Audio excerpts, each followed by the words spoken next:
Chaque blessure que nous avons aujourd'hui a commencé bien avant qu'on en ait conscience.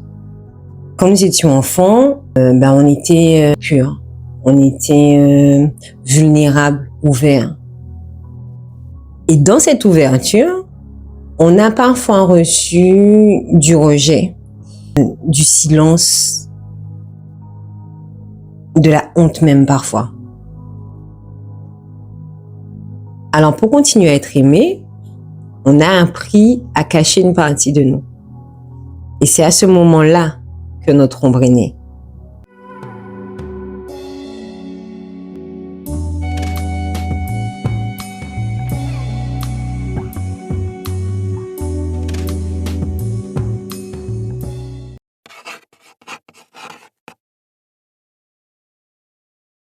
L'enfant intérieur, c'est cette part vivante qu'il y a à l'intérieur de toi.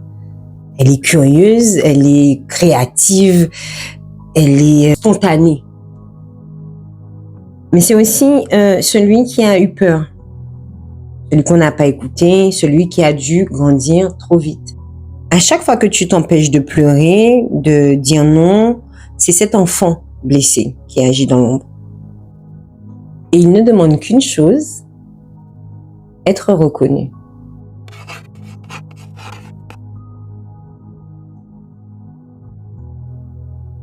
On porte des blessures émotionnelles invisibles. La blessure du rejet, souvent c'est « je ne suis pas digne d'amour ». La blessure de l'abandon, on finit toujours par me laisser. La blessure de l'humiliation, je ne vaux rien. La blessure de la trahison, je ne peux pas faire confiance. La blessure de l'injustice, la vie est contre moi, les autres sont contre moi.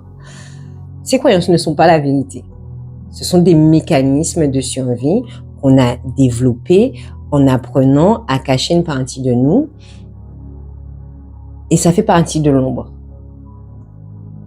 Et tant que tu ne les regardes pas, ces mécanismes-là, avec tendresse, elles dirigent ta vie depuis l'ombre.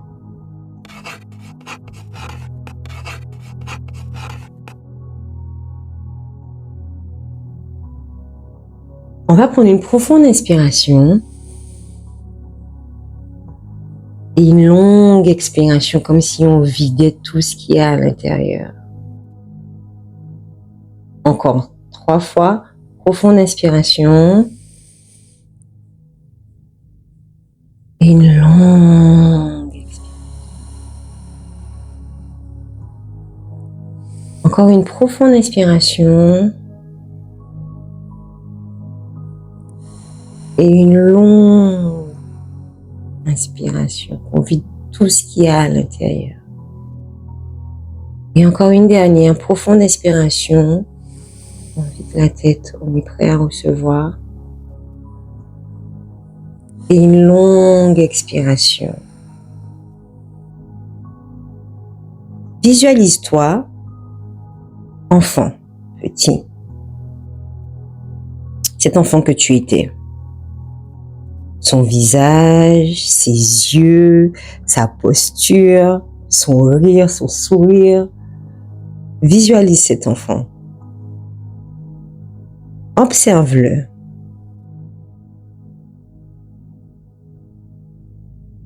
Que ressent-il? Que cherche-t-il cet enfant quand tu le vois? Ressens, qu'est-ce qu'il ressent, qu'est-ce qu'il cherche?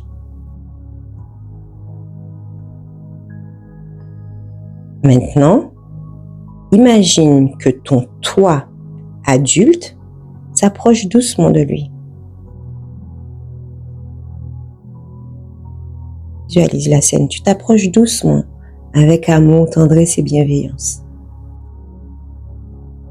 Dis-lui intérieurement, je suis là, je te vois, tu n'as plus besoin de te cacher.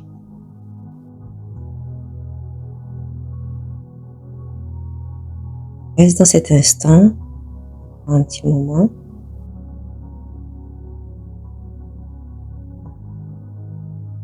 Et là, tu vas prendre une profonde inspiration avec un sourire sur ton visage et une longue expiration.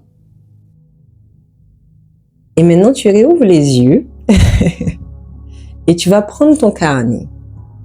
Tu vas lui écrire une lettre. Parle-lui comme à un ami cher. Dis-lui ce que tu aurais aimé entendre à cet âge-là. Laisse ton cœur écrire sans logique, sans jugement. Ces mots sont un pont entre ton ombre et ta lumière.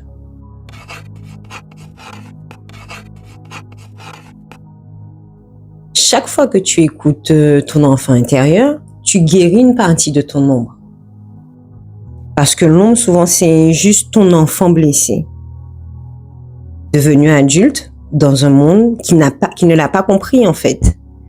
Quand tu lui tends la main, quand tu lui dis « je t'aime même comme tu es », quelque chose en toi se répare. Et dans ce silence, tu redeviens entier.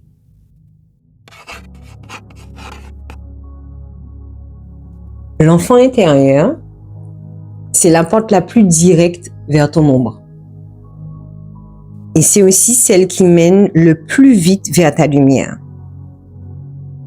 Continue à l'écouter, à l'aimer. Dans le prochain épisode, je te guiderai avec des outils concrets du shadow work.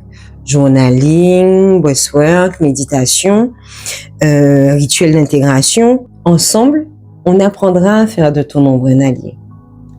Je vous dis à la semaine prochaine pour la suite de la série sur le shadow work. Si cette série vous parle, n'hésitez pas à la liker, à partager, à me dire en commentaire aussi quelle émotion vous avez ressentie pendant les exercices. Est-ce que ça vous fait du bien? Est-ce que ça vous donne ne serait-ce qu'une piste? N'hésitez pas à échanger avec moi en commentaire. N'hésitez pas à vous abonner, à liker, partager. Ça aide grandement au référencement de la chaîne. Et moi, je vous dis à la semaine prochaine. L'amour bazote.